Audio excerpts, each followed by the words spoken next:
Hi, welcome back on Do It Yourself channel. Today I'm going to show you how to change the font size here in your Oppo A16. To change the font size, go to the settings, go to the personalization here, and there is a font and display size. Click on it.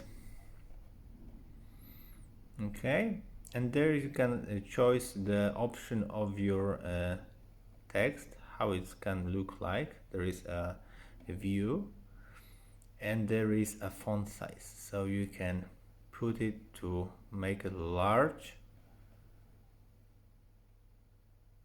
You can enlarge the screen or smaller the screen. Yep, there is fun option, I think.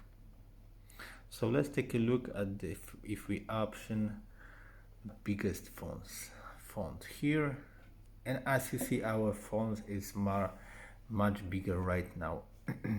And that's it.